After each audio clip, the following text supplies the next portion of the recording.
Muy buenas noches a todos. Entonces vamos a iniciar la charla del día de hoy. Espero pues que sea muy enriquecedora. Hoy vamos a tocar algunos aspectos básicos de diseño de tableros.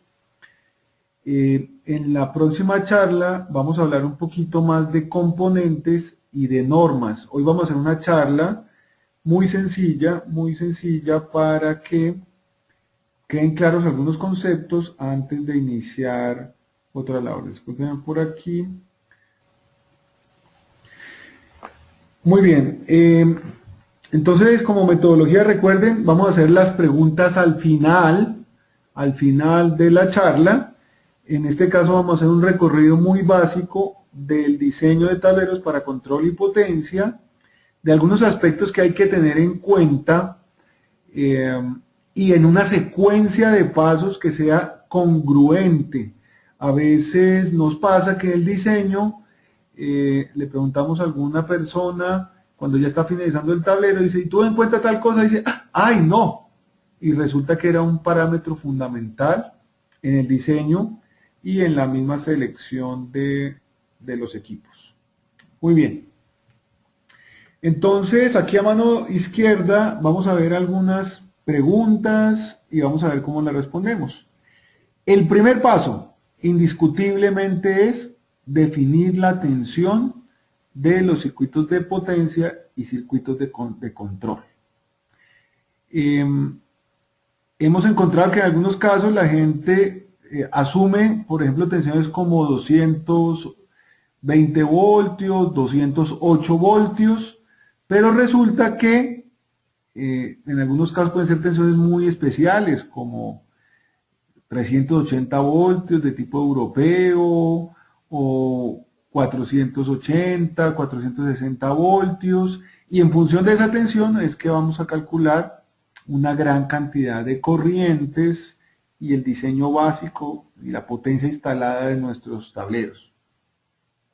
Como segundo tema, debemos saber y tratar de unificar la tensión de control o de los circuitos de control, que básicamente son bobinas de relés y contactores, las cuales pues debemos tratar de que sean de la misma tensión.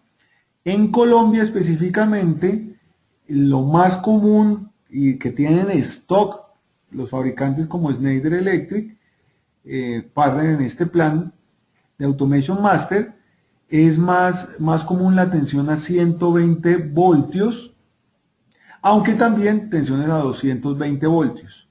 En algunos casos se encuentra uno tensiones mezcladas, que implican que yo debería poner como un transformador de control con dos bobinados, uno para 120, uno para 220, y adicionalmente ponerle un mini circuit breaker o un mini interruptor para proteger los diferentes niveles de tensión. Por otro lado, hay señales de control en corriente continua. Esto es un poco más universal porque se trabaja de forma igual en Europa que en Estados Unidos y en otros países, y es 24 voltios. Sin embargo, a veces tenemos algunos sensores, instrumentos que tienen tensiones diferentes, eh, como 12 voltios, cosas de ese estilo. Entonces, lo primero es definir eso y tratar de buscar de forma igual todos los componentes. Ese es como el primer paso básico. Bien, segundo paso tiene que ver con averiguar de dónde nos vamos a alimentar, de dónde se va a conectar nuestro tablero. Y eso no es algo sencillo, no es algo sencillo, pero es fundamental. Ya les voy a explicar varios argumentos por qué hacerlo. El primero de ellos es porque, y los que asistieron perdón, hago un paréntesis, los que asistieron a la charla de protecciones, recuerden que un sistema tiene una corriente de cortocircuito. ¿De qué depende esto? De la potencia del transformador del cual nos estemos alimentando. Así como de temas que tengo en la cabeza, por ejemplo, un transformador a 480 voltios en el secundario, tiene una corriente de cortocircuito como de 42 kiloamperios. Un transformador más pequeño, de la mitad, pues como 22 kiloamperios, cosas así. Entonces, para que nuestro tablero quede bien protegido y escojamos los breakers adecuados, necesitamos saber de dónde nos vamos a colgar. En aplicaciones, por ejemplo, residenciales, pues hay transformadores muy pequeños de 150, 75, 225 kVA que nos dan corrientes de cortocircuito muy bajas, del orden de 6, 10 kiloamperios y mucho. Pero en una industria, industria pesada, hay transformadores muchísimo más grandes que entregan una corriente de cortocircuito mucho mayor. Este parámetro, ¿por qué es importante? Porque en función de esa corriente vamos a escoger los breakers o interruptores que me van a proteger el tablero. En algunos casos la gente que compra los equipos solo en cajitas, solo pregunta la corriente nominal. Oye, necesito un interruptor de 100 amperios para el totalizador de mi tablero. Pero el dato importante es, acompañado a este, es cuánto es la corriente de cortocircuito. De hecho, eso va a impactar en el tamaño del equipo y obviamente en el costo. A mayor corriente de cortocircuito, mayor costo va a tener nuestro interruptor. Entonces debe tenerse en cuenta esto.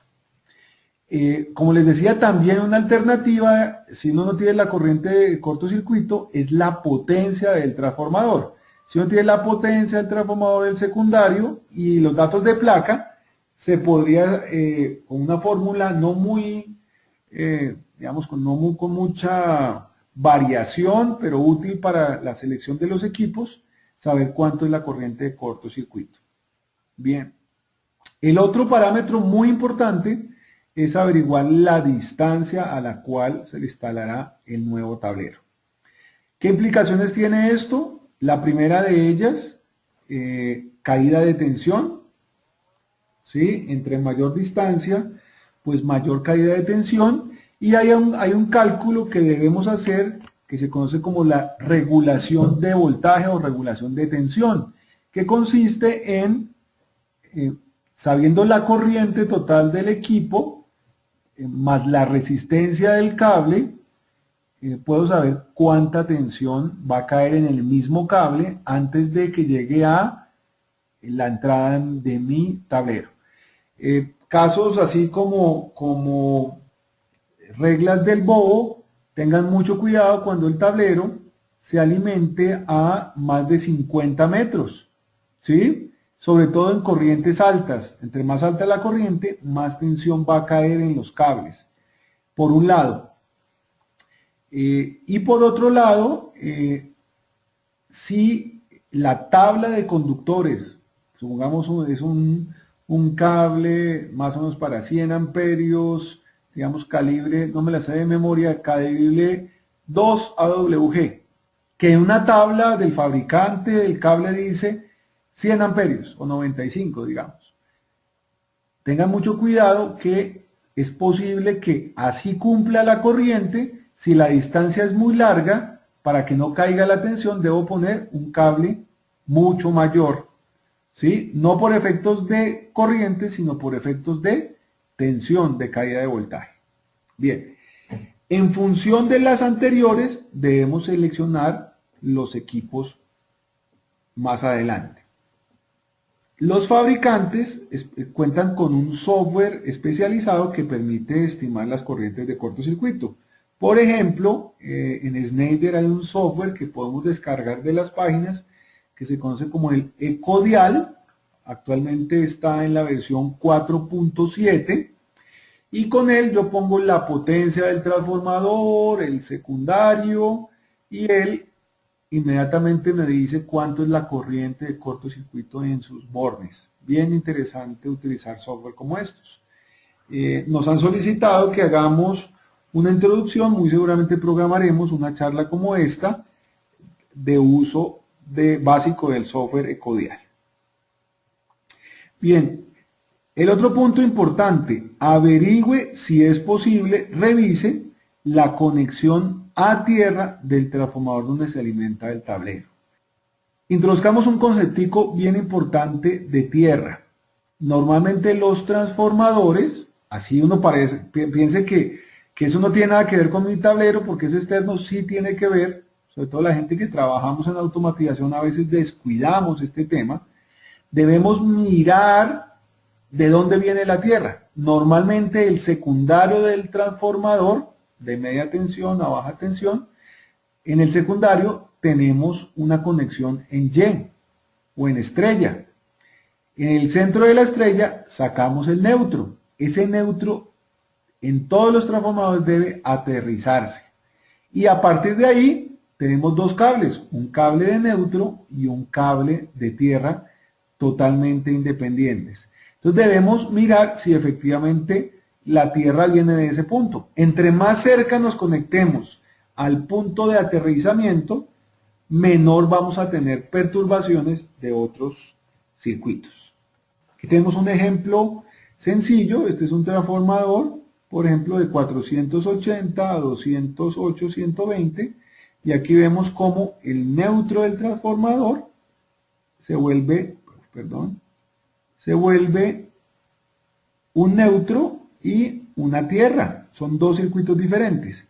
Para aclarar esto también, y como están conectados al mismo punto, se presta para no entender el por qué. Entonces, el neutro va a servir para que haya corriente de retorno de los circuitos, mientras que por la tierra conectamos las estructuras y por él no va a haber circulación de corriente. Esa es la principal diferencia. Por la tierra no debe circular corriente en condiciones normales, por el neutro sí puede circular corriente. Esa tierra la conectamos a los equipos, a las carcasas, a los tableros, para poner equipotencial todas las partes metálicas. El neutro, por él sí circula corriente. Después de tener claro esa alimentación, la tierra y demás, pues debemos mirar la cantidad de motores que vamos a controlar y alimentar, ¿cierto? Y lo mejor es hacer una tablita en Excel, en alguna hoja de cálculo, con los motores. ¿Bien? Una vez tengamos esa tablita, es mejor que sea como la hoja maestra de nuestro diseño. Con base en ella calculamos la corriente de cada motor. ¿Sí? Aquí no tenemos la expresión, pero hay que tener en cuenta varias cosas para la corriente de ese motor. Las voy a tratar de describir. Número 1, hay que mirar la tensión de alimentación, que ya le habíamos visto, pero que con la caída de tensión nos puede incrementar la corriente. Voy a hacer un ejemplo. Supongamos que un motor es de 10 kilovatios y lo vamos a alimentar para efectos fáciles de cálculo a 200 voltios. ¿Sí? Recuerden que la potencia del motor no es V por I. ¿Sí? La potencia es la tensión por la corriente por el factor de potencia y adicionalmente dividido por la eficiencia del motor. Ese último parámetro se le olvida a la gente. Hoy día los motores pues cada vez son más eficientes, tenemos eficiencias de 0.92, 0.93, los de más alta eficiencia, premium, pero hay otros motores que son de menos eficiencia, de 80%, 85%, y eso ¿qué hace? Que nos aumente la corriente teórica, ¿sí? Porque en muchos casos la potencia del motor es la potencia mecánica y no la potencia eléctrica. Entonces, para hacer esta hoja, lo mejor es usar los datos de placa del motor específico que vamos a controlar, no solo pensar en 5 caballos y ya. ¿Bien? Posteriormente, en la misma hoja de cálculo, recomendamos pues identificar el tipo de arranque que utilizan, si es un arranque directo, con inversión de giro, arranque suave, variador de velocidad o alguna otra técnica. Bien, si no está definido, pues hay que escoger el tipo de arrancador, y esto ya nos va a acercar un poco a los equipos. Si hay variador, muy importante escoger el variador de velocidad y también su protección. Es bastante común y nos pasa que la gente nos diga, inclusive nos compre un variador de velocidad de 5 caballos y se le entrega el variador y al segundo día dice, ¡ay! Y me faltaba el breaker. Entonces, eso es un conjunto. En el caso de Schneider, pues una de las características es que es el fabricante de ambas partes, ¿no? Del variador, tanto de la protección como el contactor. No hay que solo escoger uno de ellos. Y por otro lado, el arranque, si es un arrancador suave, y de igual forma. Una vez tengamos las potencias de los motores, muy seguramente, y hayamos escogido el tipo de control que vamos a usar, debemos hacer una tablita de potencias de las bobinas de los contactores y relés que vamos a utilizar. Una muy buena práctica es tomar la tensión de control del mismo voltaje de alimentación de los motores. Supongamos que es a 440, 460 voltios.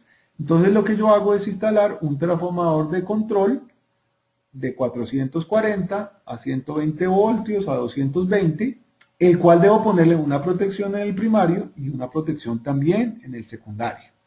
Bien, entonces si yo escojo, supongamos tensión de 120, voy al catálogo del fabricante y busco los contactores que voy a utilizar de diferentes tamaños, y allí voy a ver cuánto es el consumo de esas bobinas. Bien, ¿qué es importante tener en cuenta acá? Que las bobinas, como cualquier carga inductiva, tienen una corriente pico que es a la energización, una corriente de inrush, y por otro lado una corriente de sostenimiento. Les pongo un caso, por ejemplo un contactor de 60 amperios. La corriente de arranque o la potencia de arranque es de 70 vatios, ¿sí? A 120 serían, no sé, un poco más de medio amperio en el momento de la llamada. Pero después, para sostenerlo, solo consume 7 VA o 7 vatios. ¿Eso qué implica? Que cae radicalmente la corriente. Entonces, el transformador debe seleccionarse con base en la cantidad de motores que van a arrancar simultáneamente, ¿sí? Si tengo un caso donde yo prendo mi tablero y hay un automatismo que arranca inmediatamente los motores, pues la corriente de llamado va a hacer que el transformador sea mucho más grande del que podemos hacer con la suma algebraica de las bobinas. Bien. Por otro lado, fuentes de tensión DC. Normalmente tenemos fuentes de 24 voltios, 12 voltios, y en este caso pues tengo que hacer una tablita también similar. Entonces, en esta tablita, ¿qué vamos a hacer? Pues poner todas las cargas, relés, PLCs, pantallas, sensores, etcétera, etcétera. A veces se subestima este trabajo, pero si uno tiene una tablita Excel organizada, pues ya va a tener como una basecita de datos del consumo de todos esos equipos. Si uno es un fabricante de máquinas, pues uno va armando su tablita y su base de datos. Bien, algo muy interesante que se está trabajando en el Automation Master y que tiene que ver con esta presentación es que vamos a sacar una hojita de cálculo con toda la secuencia que estamos trabajando. Entonces, con las potencias desde el inicio, las tensiones, para ir avanzando progresivamente y que sea una herramientica muy fácil de usar. ¿Bien? Entonces, pues va a haber una pestaña para cada uno de las recomendaciones que estamos teniendo. Alguna gente me pregunta, dice, ¿y esto está en la norma? No, estos son buenas prácticas y notas basadas en los años de experiencia. Bien, por aquí veo algunas preguntas. Esas preguntas vamos a tratar de hacerlas al final. Sí, esta presentación la vamos a poner también en PDF. Otro aspecto muy importante, una vez tengamos seleccionados esos componentes, relés, contactores, transformadores, equipos de control que no hemos hablado todavía, pero en términos de buscar todas esas potencias consumidas y por otro lado, las potencias disipadas. ¿Por qué? Porque aparentemente sean equipos de control muy de bajo consumo, todos los equipos eléctricos disipan potencia en forma de calor. Cuando ya tengo muchos equipos, así sea un tablero solo de control, sin motores ni variadores, si tengo muchos relés, muchas tarjetas, esto va a generar calor y ese calor tengo que evacuarlo de mi tablero. Entonces debo averiguar la temperatura máxima que soportan los equipos. En este caso, ¿quién limita la temperatura máxima en el tablero? El equipo que tenga menor temperatura máxima. ¿Sí? Supongamos que tengo equipos de 80, de 90, de 60 y tengo un equipo que me dice 40 máximo. Pues mi tablero tendrá que tener esa temperatura máxima. Los fabricantes también cuentan con un software para facilitar el cálculo y tienen una base de datos de todos los equipos. Por ejemplo, en el caso de Schneider, vayan anotando todos estos software para que los descarguen. Se llama Proclima. El Proclima tiene una característica muy interesante, es que yo le digo un contactor de 65 amperios, LS1D 65F7, por ejemplo, y él ya sabe cuánto es la potencia que disipa. Y va haciendo una sumatoria de las potencias que se disipan. Vale aclarar una cosa también, es que no vamos a tener todos los equipos trabajando simultáneamente, solo vamos a tener un porcentaje. ¿Y de qué depende ese porcentaje? Depende de la operación del equipo y eso tengo que definir esa simultaneidad tanto como con el que conoce el proceso, la planta que estamos trabajando, como también por parte del que está haciendo el diseño. ¿Por qué es importante esto? Pensemos lo siguiente, tengo una estación de bombeo donde tengo 6 bombas y de las cuales hay 3 que van a operar de forma simultánea y hay 3 de respaldo. En ese caso, o de redundancia. En ese caso, yo no tengo que hacer la sumatoria de todos los equipos, sino solo el 50%, porque solo el 50% de ellos van a trabajar al tiempo dentro de mi tablero. Esto aplica no solo para la parte térmica, sino también para la sumatoria de corrientes de total del tablero. ¿Qué debemos controlar como servicios auxiliares dentro de nuestro tablero? Entonces, la temperatura por un lado, de la cual estamos hablando. Por otro lado, la humedad y normalmente ¿qué tenemos? Iluminación del tablero, a veces ponemos algunas lámparas y también una alimentación auxiliar como una toma para poder conectar un computador o algún elemento que requiramos. Bien, normalmente para la temperatura usamos un termóstato o termostato, yo no puedo saber dónde va el acento.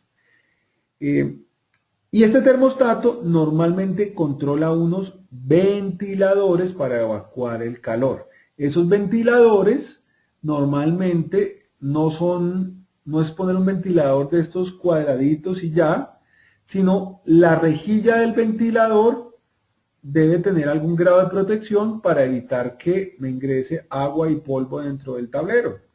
Entonces la recomendación es poner unos ventiladores que sean adecuados para tableros.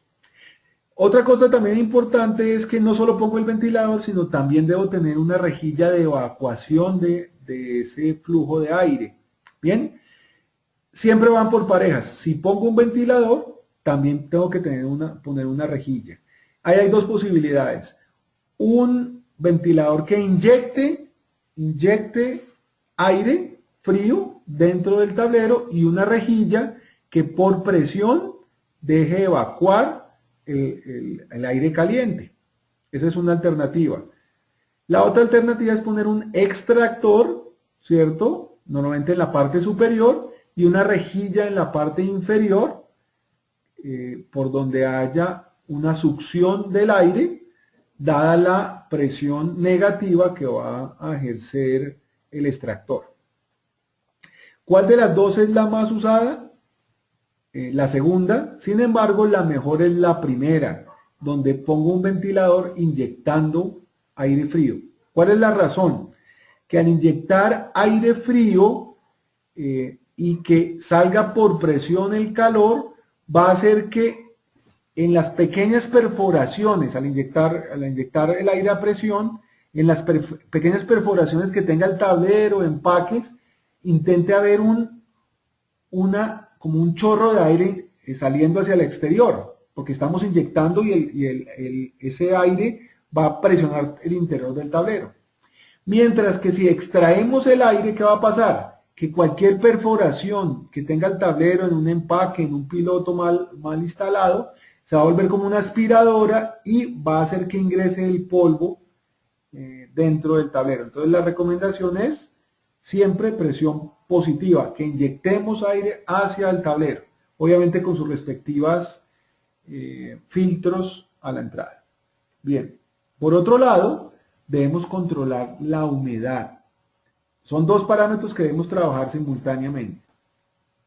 Entonces la humedad, montamos un higrostato o higróstato y él va a manejar una resistencia de calentamiento. ¿Qué debemos evitar dentro de nuestro tablero? Que haya condensación. Recordemos, la condensación consiste en que si hay vapor dentro del tablero y aumentamos la temperatura, ¿qué va a pasar? Que eso se van a volver gotas de agua que pueden caer sobre los equipos. Esas gotas de agua más el polvo se vuelven conductores y nos pueden poner en corto los equipos, dañándolos. Entonces, la recomendación, ¿cuál es? Es siempre poner tanto el higróstato como el termóstato. Y curiosamente puede pasar que tengamos una temperatura relativamente alta, pero también una humedad relativa bastante alta, y el higróstato nos esté cerrando la resistencia de calentamiento por temas de humedad. La idea que es mantener una temperatura así sea alta, pero que no se me vaya ese vapor a condensar. Bien, en algunos casos, cuando los ventiladores no son suficientes, debo utilizar unidades de aire acondicionado. El aire acondicionado garantiza tanto humedad relativa como temperatura al interior del tablero. Esto es un tema muy interesante para tratar, tiene bastantes cálculos, es un tema termodinámico. También hay que tener en cuenta no solo la temperatura interior, sino la exterior, y hay que hacer otros cálculos un poco más complejos. Los servicios auxiliares, los habíamos mencionado, son esa iluminación que se utiliza en mantenimiento, con las puertas abiertas. Debemos instalar un microswitch en las puertas pues, para prender esa lámpara, o en algunos casos hay lámparas pues, que tienen su interruptor pequeño pues, para prenderlo. Eso ya depende del gusto de cada uno. Y una buena práctica es instalar un toma corriente para conectar un computador, una herramienta, ojalá que no sea un taladro, una herramienta pequeña. A veces hay que separarlo. Nunca conecten esa toma del transformador de control. Es preferible traer un circuito independiente de otro que no nos vaya a afectar las bobinas de los contactores y los relés. Bien, una vez tengamos todo esto, una práctica, de hecho hoy es norma con el RETIE, todo tablero tiene que tener como mínimo un diagrama unifilar. ¿De qué? De todos los motores a controlar y a proteger, transformadores de control, servicios auxiliares, por ejemplo las tomas, las lámparas, el aire acondicionado y todas las otras cargas. ¿Por qué hacemos el unifilar aquí? Porque es mejor primero trabajar una tabla y después de que tengamos la tabla es mejor hacer un solo dibujo. antes, si lo hacemos anteriormente lo podemos hacer, pero vamos a tener que estarlo modificando constantemente. Por ejemplo, el software Ecodial nos ayuda también a hacer el diagrama unifilar. Bien. Entonces ya tenemos el unifilar, ya sabemos muchos parámetros y con base en eso podemos, con base en el listado de todos los motores, la carga total del tablero. En función de la operación y funcionamiento en simultaneidad, cuáles entran o cuáles no entran. A veces hay unos procesos que son bandas, transportadoras, no sé, bombas de circulación, que solo se prenden en determinado momento cuando el resto está apagado. Entonces, pues tengo que mirar cuál es la máxima potencia simultánea. ¿Bien? Una vez de esto yo puedo saber el factor de simultaneidad o factor de demanda o factor de diversidad también como se conoce, y con base en eso me va a dar la corriente total o la potencia total, y con eso voy a escoger el interruptor totalizador de mi tablero. Bien, en algunos casos, ¿qué se da cuenta uno? Que se hace no con un factor de simultaneidad, sino se hace el 100% de la carga. Hoy día las normas como la 61439 IEC o el NEC nos permite aplicar un factor de simultaneidad del tablero, siempre y cuando documentemos y tengamos claro que no van a haber equipos que trabajan de forma simultánea. Es responsabilidad del diseñador documentar esto. Ya tenemos nuestro totalizador. Ese equipo a veces se nos olvida y después no hay dónde acomodarlo porque es un equipo que puede ser grande. Bien, entonces necesitamos después averiguar el tamaño de todos los componentes internos, como interruptores, variadores, contactores y demás. ¿Eso dónde lo sacamos? De las hojitas técnicas, de las datasheets de cada uno de los equipos, ¿sí? Como les digo, uno puede ir haciendo una hoja de Excel donde tenga los más usados, para no tener que ir a buscar todos los equipos, ¿bien? Y después, con base en eso, desarrollamos un diagrama de disposición de los equipos. Ese diagrama no es una tarea fácil de hacer. ¿Por qué? Porque tenemos varios efectos que hay que tener en cuenta. Y este tema es tan crítico que podríamos hacer una charla igual a esta solo para disposición de equipos. En el calendario de cursos presenciales normalmente tenemos un curso que se llama diseño, igual que esta charla, diseño y especificación de tableros de control y protección, y normalmente nos gastamos unas 3 horas solo hablando de la disposición de equipos. ¿Por qué? Porque tenemos que tener en cuenta, número 1, temas de corriente, número 2, temas térmicos, número 3, ubicación de ductos y canaletas internas, número 4, el tema de compatibilidad electromagnética, de tal forma que señales de potencia no nos afecten señales débiles. Incluso en algunos casos implica no solo uno, sino varios tableros para lograr un apantallamiento. Y todo eso combinado, pues me va a dar una disposición correcta de los tableros, ¿sí? En el caso, por ejemplo, de variadores de velocidad, el tema de disipación es tan alto que es preferible tener tableros independientes para todos los controles, ya que un variador tiene una disipación más o menos del 5 al 10%. Entonces, hagamos el siguiente cálculo. Tenemos un motor un variador de 20 kilovatios. El 5% de ese variador es 1000 vatios, que es equivalente a una hornilla eléctrica de una estufa prendida al 100%. Y eso lo vamos a tener dentro de nuestro tablero. Inmediatamente la temperatura se va a subir. Entonces, la disposición también tiene que ver con esa disipación térmica. Entonces, es bien importante. ¿Qué debería hacer uno? Tratar de poner las cargas que mayor disipan en la parte superior, de tal forma que no me calienten otros equipos. Los equipos más sensibles, voy a poner en la parte inferior o media, y los calientes arriba. Eso sería un criterio. Por otro lado, las conexiones. Muy importante identificar por dónde va a ingresar los cables del tablero. En algunos casos hay bandejas, canastillas superiores, entonces yo ingreso por la parte superior, pero en otros casos ingresa en la parte inferior.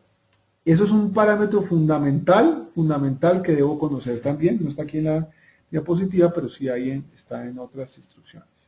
Una vez tenga una disposición, pues tengo que ubicar estas canaletas que hay de diversos tipos.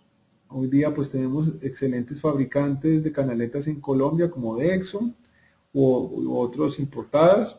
Esto no es muy fácil de conseguir. ¿Qué es importante? No mezclar cables de potencia mayores de 15 amperios con cables de control en las mismas canaletas. Eso es una regla de oro.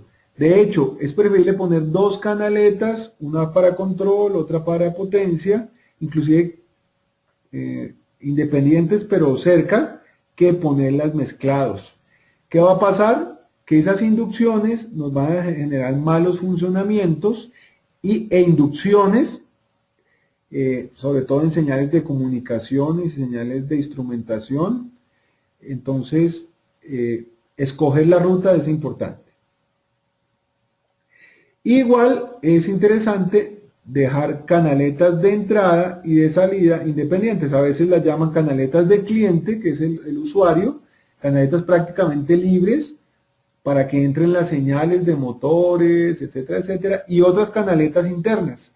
He visto algunos fabricantes que usan dos colores de canaleta. Aquí no se consiguen mucho dos colores, pero yo sí puedo ponerle sobre las tapas alguna señalización como flechitas para indicar que unas son canaletas de entrada, otras de salida de cables.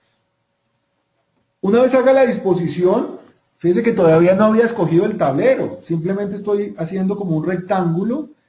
¿Cómo podría ser mi tablero? Una vez tenga esa disposición, pues busco el tamaño del tablero, gabinete, y especialmente lo que llamamos la placa de montaje. Antes lo llamábamos el doble fondo. ¿Qué pasa? Que yo consigo un tablero de 1 metro por 80 de ancho. Esa es la parte exterior. Sin embargo, la placa interna de montaje puede ser 10 centímetros en cada lado menor. Entonces un tablero que era de 1 metro puede quedar de 80 por 60. Y si le pongo unas canaletas en los extremos, ya el tema de los equipos cada vez es menor. Yo les diría que no valdría la pena poner tableros pequeños, excesivamente pequeños. A veces 20 centímetros más, 30 centímetros no hace una diferencia en el costo del equipo, pero sí me va a afectar en el tema térmico de forma importante. Bien, para el tablero, la selección debemos también averiguar el ambiente donde va a operar el tablero. No es lo mismo trabajar un tablero en la costa norte donde hay ambiente salino y corrosión que trabajarlo en una sala con aire acondicionado. Es totalmente diferente, sobre todo por la corrosión de ese mismo tablero.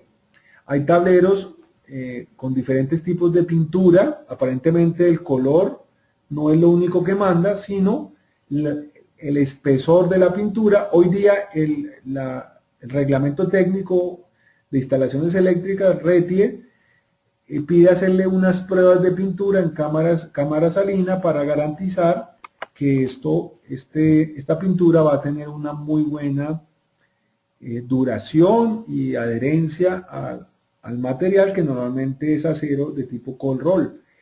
En el caso de hacer perforaciones, pues debemos garantizar que los equipos pues tengan tengan un buen encerramiento, ya que el grado de protección IP, que es International Protection, no tiene nada que ver con las direcciones,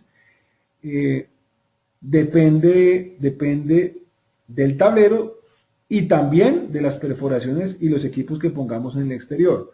No me sirve de mucho comprar un tablero grado de protección IP65 totalmente protegido contra el polvo y el agua si hago una perforación hecha a mano donde va a quedar algunas digamos rendijas por donde va a entrar el polvo y el agua. Entonces, hoy día se pueden hacer perforaciones con herramientas sofisticadas como chorro de agua o con láser. Hay varios proveedores que nos facilitan la vida y garantizan que esas perforaciones van a quedar muy bien y no dañe el grado de protección contra polvo y agua de nuestro equipo. Ya tenemos una gran cantidad de cosas y ahora sí vamos a seleccionar los cables y las longitudes. Entonces, hay que tener en cuenta para los cables la temperatura del ambiente máxima y mínima. Eso es hoy día en la selección de cables no solo se usa la corriente, sino también la temperatura. Y la temperatura a cual van a estar los cables. Por ejemplo, cuando tengo variadores de velocidad con bastante disipación, no solo se va a calentar el tablero, sino también el cable que conduce los cables, la corriente de entrada y de salida. De ahí que no es lo mismo un conductor calibre, digamos, número 2, AWG, de 75 grados, de 65 grados o 90 grados. ¿Por qué? Porque si yo aumento la temperatura y el aislamiento no está preparado para ello, inmediatamente la capacidad de corriente se va a tener que disminuir. Hay que aplicar un factor de rateo o de disminución de corriente. Bien, entonces eso es importante. El tipo de aislamiento normalmente está bastante ligado a la temperatura, pero también va a estar ligado a el tipo de ambiente y corrosión que debe soportar la chaqueta. Hoy día hay cables THW, THN, bueno, una gran cantidad. Por ejemplo, cables con aislamiento libre de halógenos que se utiliza mucho en túneles, en cavernas, en sistemas donde hay circulación de aire y personas. ¿Por qué? Porque el recubrimiento de PVC normalmente es tóxico en el caso de producirse un incendio y se evita cables con recubrimiento de PVC, que son la mayoría. La mayoría que compramos son PVC.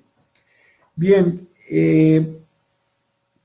ya habíamos hablado de las tablas. Esas tablas, normalmente las normas, en el caso de la NTC 2050, el código colombiano, hay una tabla que es la 316 y 317, donde nos dicen cuál es la corriente máxima a temperatura de 30 grados. Por otro lado, yo prefiero usar las del fabricante, porque el fabricante ha hecho sus pruebas en su propio cable, por un lado. Y finalmente, pues hay que estimar las longitudes del recorrido dentro del tablero. Una vez tengamos los cables, debemos definir unos grupos de borneras de entrada y de salida, de motores. En algunos casos se llega directamente a los contactores o al guardarropa motor. Si es posible, es mejor llegar a unas borneras que deben ubicarse en la parte inferior, cerca de la salida, o en la parte superior, si es así. Evitar que los cables exteriores lleguen hasta la mitad del tablero, eso no es buena práctica. Es mejor siempre dejar un ducto en la parte inferior o a los laterales para ingreso de cables. Yo recomiendo poner las canaletas casi siempre de forma vertical y las borneras también de forma vertical, de tal forma que se eviten moños o excesos de cables en las canaletas cuando hay muchos ángulos rectos a 90 grados. Aquí que nos quedó algo mal, esto no es grados centígrados, sino grados angulares. Otra buena práctica es utilizar los laterales de los tableros, no solo la placa de montaje de fondo, sino también las laterales para poner canaletas y por allí subir los cables. Y como decíamos, tratar de utilizar contactores y variadores para ubicarlos en los laterales de tal forma que no se llenen dichas canaletas. Entonces, una vez tengamos todos los componentes, debo tener un listado. Este listado me va a servir para asignar un nombre a todos los elementos y una descripción de su funcionalidad. A veces ponemos el contactor, breaker, relés, pero es bueno siempre decir para qué sirve ese relé. Eso va a servirle para el usuario final, para mantenimiento, cuando falla algo, saber exactamente cuál es su función. También una de las cosas interesantes es que una vez tenga el listado de componentes, debo ubicar, hacer el punto de conexión real. A veces uno pone, supongamos la bobina de un contactor, pone A1 o A2, porque así casi todos los contactores IS se llaman, pero cuando ya escojo el equipo, es posible que los puntos de conexión ya no sean esos. Entonces yo debo hacer ese listado de componentes antes de arrancar los diagramas o planos detallados para facilitar la vida. Bien, después seguimos pues con los diagramas esquemáticos o planos detallados con base en el listado de componentes. Estos deben hacerse usando una de las dos normas, norma IEC o la norma internacional o la norma NEMA, que es la norma americana. Esto depende del sector donde uno se mueva, pues utilizan una norma o la otra. La recomendación es no mezclar las normas, ¿sí? O utilizo la norma IEC o utilizo la norma NEMA, pero no se debe mezclar. Busque la simbología de cada una de estas normas. Hay muchos documentos que la usan, pero si uno tiene posibilidad de conseguir la norma, es interesante. Las normas NEMA, hoy día hay bastantes que son de tipo público. Por favor, entren a la página nema.org, se registran y de allí van a poder descargar varias normas. De hecho, la norma ICS 17 o 19, si no estoy mal, la consiguen gratis al registrarse en esta página. Les decía, no mezclen normas, si es IS, es IS. Los planos deben estar terminados antes de iniciar el ensamble. Una muy buena práctica, pero a veces con tantas modificaciones no nos quedan actualizados. Y una recomendación que es un tema de aseguramiento de calidad y de evitar es solicitar una aprobación de esos planos por parte del cliente y congelar el diseño. Si uno no congela el diseño, va a estar siempre haciendo modificaciones que al final no van a dejar sino cansancio. Una vez tenga los planos, una excelente práctica es hacer una tabla de conexionado. Es mucho más eficiente para tablas, para labores de cableado. Desde el punto de vista de diseño, ingeniería, pues toma un tiempo, pero garantiza que el tablero me va a quedar mucho, o lo va a poder hacer mucho más rápido y me va a quedar como yo quiero que me quede. A veces tenemos puntos de conexión que en el plano se prestan para conectarlo en diferentes partes. Resulta que cuando yo hago la tabla, le estoy diciendo vaya del contactor a tal bornera.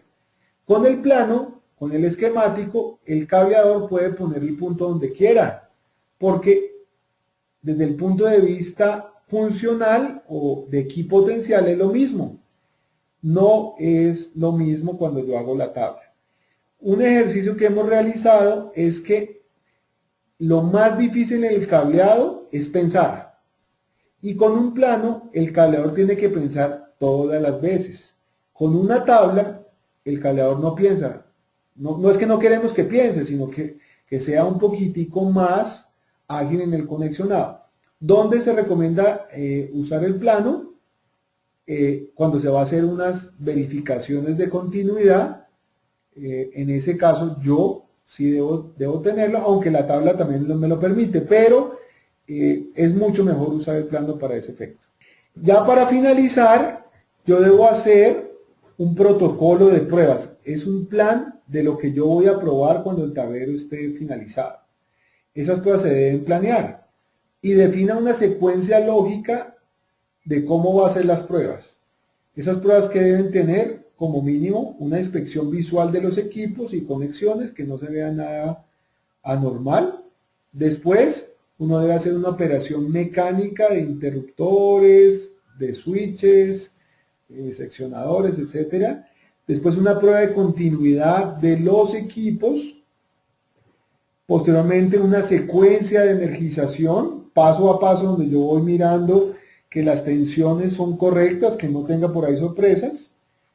Después, una prueba de señales, una vez estén los equipos energizados. Posteriormente, pruebas de control y potencia de motores. Y posterior, pruebas funcionales, que pueden ser pruebas de automatización, de, no sé, de control de nivel, de una bomba, de lo que fuera. Bien, en la próxima charla vamos a introducir las normas y vamos a ver las pruebas que se requieren hoy. Estas son las pruebas básicas, pero hay unas pruebas que debe hacer inclusive el fabricante original del tablero. Se llamaban antes pruebas tipo, que son algunas pruebas destructivas como pruebas de cortocircuito, pruebas de incremento de temperatura, pruebas de aislamiento, pruebas de tensión dieléctrica. Estas son básicas, las otras vamos a introducirlas y aclararlas una vez tengan claro lo que hemos hablado en la charla de hoy. Bien, entonces vamos a hacer la tanda de preguntas. Vamos a mirar las preguntas y con base en ello, no sé si alguien quiere hacer alguna pregunta usando un micrófono. Déjenme chequemos. Bien, por aquí me pregunta José Alfredo Díaz. Cuando tenemos todos los equipos trabajando, ¿cuál es el porcentaje de operación para que no se caiga la corriente? Bueno, entonces, recuerda que cuando tenemos el 100%, si en algún caso el 100% de los equipos va a trabajar, ahí no debo aplicar ningún factor de simultaneidad. Supongamos que tenga iluminación y en algún momento, así sea corto, van a trabajar todas las luces. En ese caso, no puedo, tengo que multiplicar por 1, ¿correcto? Y si hay un tablero que el 100% va a estar trabajando, debo estimar el 100% de la corriente y de acuerdo con la distancia, voy a estimar cuál es la caída de tensión. Los fabricantes de cables nos van a dar la resistencia por kilómetro de ese cable. Supongamos que sea 0.1 ohmios, exagerando. Si tengo 100 amperios, ya 100 amperios por 0.1 me va a hacer que caiga 10 voltios en ese cable. Si tuviera 220 voltios, ya en el inicio del tablero va a tener solo 210. Entonces ese cálculo de regulación tengo que tenerlo en cuenta. Bien, por aquí tengo otra pregunta. ¿Cuál es el porcentaje de corriente a la hora del arranque total de los equipos para que este sea satisfactorio? Muy buena pregunta. Bien, eso lo discutimos en las charlas de control de motores. Cuando el motor arranca, tiene dos efectos, que cae el factor de potencia y aumenta la corriente a 6, 8 veces, 10 veces la corriente nominal. En ese momento, al aumentar la corriente, la caída de tensión del cable va a ser mayor. Hay unas tablitas que tiene el NEC, como la norma IEC, para estimar la caída de tensión de estos motores. Normalmente, si es un tablero que tiene solo motores, pues hay que aplicarlas muy seguramente. Dice, ¿qué tan aconsejable es dejar el cableado de control aparte del cableado de potencia? Pues totalmente aconsejable, José. Si lo puedo hacer todo el tiempo, es la mejor regla. Es la mejor regla. Siempre separar tableros de control y potencia. Lo vamos a ver en unas diapositivas en la siguiente charla. Si puedo hacer tableros separados, mucho mejor. Bien. Por aquí me pregunta Ángelo Cárdenas. ¿Cómo es una tabla de conexión? Buena pregunta. Entonces lo que yo hago es, miro de cada cable, de cada linecita de mi plano, el origen y el destino. Supongamos que tengo un pulsador. El pulsador tiene el punto de conexión 3 y 4. Y del 4 voy a ir al A2 o al A1 de mi contactor. Entonces yo hago una tablita en Excel donde diga origen, el pulsador S1 del punto de conexión 4, destino, ¿a dónde va a ir? A el K1, que sería mi contactor, 2 puntos, la bobina A1. Entonces voy haciendo de cada lineecita una tabla y eso me va a servir para hacer marcación y para hacer otros temas más. ¿Correcto? Si no hay más preguntas, entonces muchas gracias por su asistencia.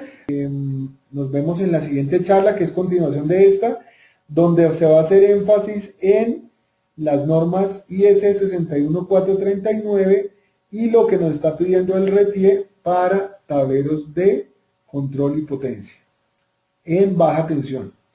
Bueno, muchas gracias y nos vemos en la próxima.